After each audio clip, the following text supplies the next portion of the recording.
Valentine day celebrate करने के लिए अर्श और रागनी 13 फरवरी की सुबह दमन और दीव पहुंचे थे। रागनी काफी खुश थी क्योंकि इतने सालों के रिलेशनशिप के बाद वो लोग पहली बार कहीं घूमने बाहर आए थे। सब कुछ प्लान के मुताबिक ही चल रहा था, मगर अभी आधा दिन ही बीता होगा कि अर्श के फोन पर बार बार ऑफिस के कॉल आने लगे। थोड़ी थोड़ी देर में अर्श रागनी से दूर जाकर ऑफिस में बात करने लगता।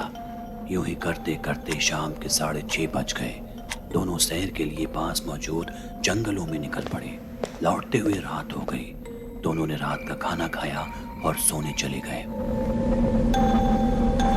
रात के करीब 1 या 2 बजे होंगे। अचानक रागनी की आंख खुली। उसने महसूस किया कि कमरे की खिड़की खुली है, जहां से अंदर आ रही सर्द हवाएं ठिठुरन पैदा कर रही हैं।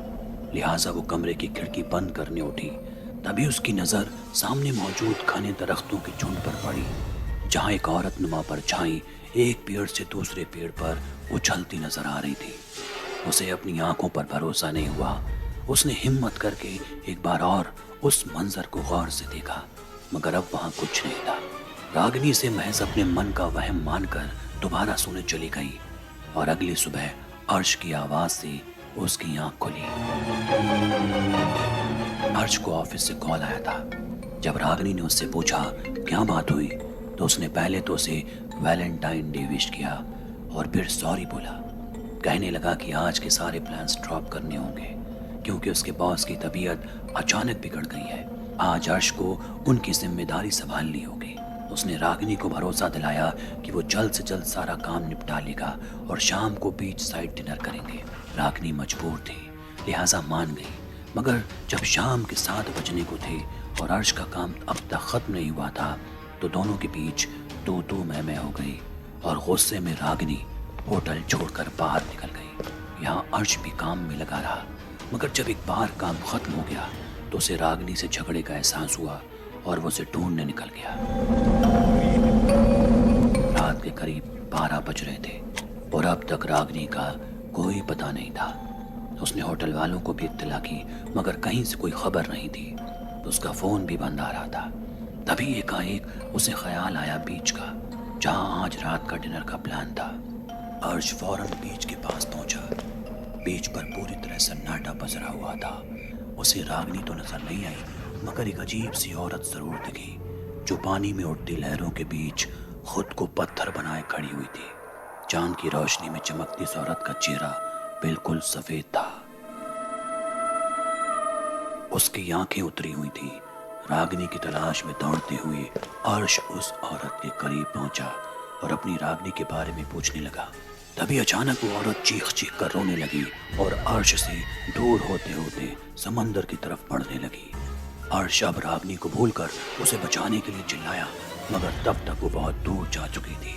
अर्श घबरा गया, इधर उधर किसी को पुकारने की कोशिश करने लगा। तभी पीछे से दोबारा उसी औरत की आवाज आई, मगर इस बार उसका जिस्म रागिनी का था। रागिनी जस की तस खड़ी बस अर्श को घूरे जा रही थी और अपनी लड़खड़ाती जुबान के साथ बोली, वो मुझे अपने साथ लेने आई है। अर्श कुछ समझ नहीं पाया, मगर जैसे ही उसने रागिनी का चेहरा देखा, वो बुरी तरह घबरा गया। उसकी शक्ल बेहद ही खौफनाक थी। रागिनी की खाल पूरी नीली पड़ी हुई थी और उसका शरीर पानी में भीगा नजर आ रहा था। साफ था कि रागिनी जिस हालात में अर्श के सामने खड़ी थी, उसके जिस्म में जान ही नहीं थी, जैसे उसके बदन का सारा खून सूख गया हो। अर्श ने पूरी ताकत लगाई और रागिनी को वहां से ले जाने की कोशिश करने लगा, मगर वो बिल्कुल भी नहीं हिल पा रही थी। अर्श की ये कोशिश अभी भी जारी थी कि रागिनी धीरे धीरे समंदर की तरफ बढ़ने लगी। अर्श बार बार उसे रोकने की कोशिश कर रहा था, मगर वो बस चलती जा रही थी, मानो उस पर कोई हावी हो।